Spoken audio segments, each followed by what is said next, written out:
नमस्कार मित्रमैत्रिणींनो, माझ्या यूट्यूब चॅनलमध्ये तुमचं स्वागत आहे. लहानपणापासून आपण आपल्या आईला घरच्यांना तुळशीची पूजा करताना पाहिलंय.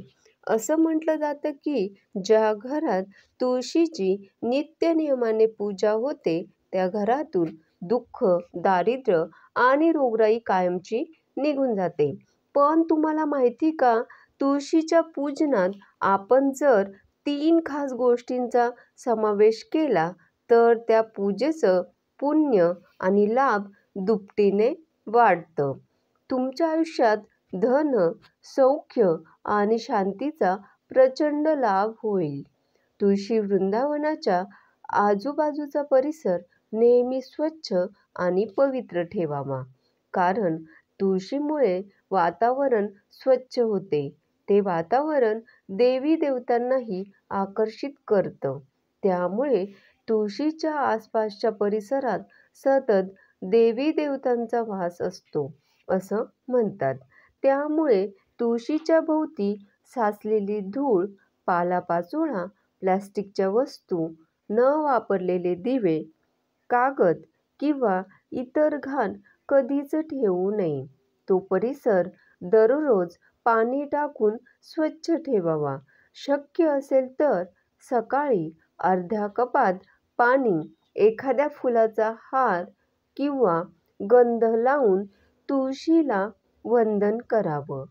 तुळशी वृंदावन हे शोभेची वस्तू नसून एक शक्तिशाली ऊर्जा केंद्र आहे. याची जाणीव ठेवून तिच्या भोवतीचा परिसर आपण सदैव पवित्र, स्वच्छ आणि आनंददायी ठेवणं हे आपलं कर्तव्य आहे. दुसरं म्हणजे कोणत्याही शुभ कार्याच्या वेळी तुळशीच्या कुंडीतील माती कपाळाला लावावी.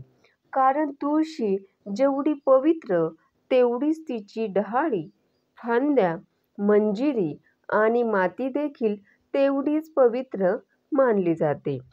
त्या मातीत तुळशीचं मूळ रुजलेली असतात. म्हणून तुळशीच्या रोपात अकारण वाढलेले तण उपटून फेकून न देता ते गवत एका कागदाच्या पुडीत बांधून तिजोरीत ठेवावं.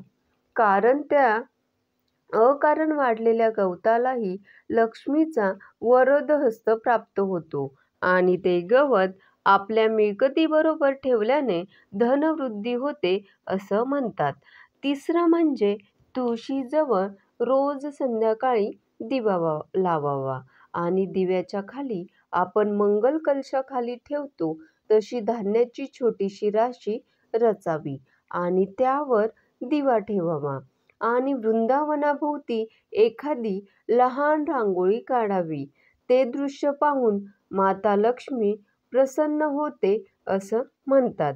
रोजच्या देवपूजेत तुळशी दलाबरोबरच मंजिरी असेल तर कृष्णाचा आशीर्वादही प्राप्त होतो असं सांगितलं जातं. कारण कृष्णाला तुळशीची मंजिरी खूप प्रिय आहे. तुळशी ही भगवान विष्णूंना अतिशय प्रिय आहे असं म्हणतात. तुळशीचा विवाह भगवान विष्णूंच्या शाळीग्राम रूपाशी झाल्यामुळे भगवान विष्णूंना प्रसन्न करण्यासाठी तुळशी अर्पण करायला हवी.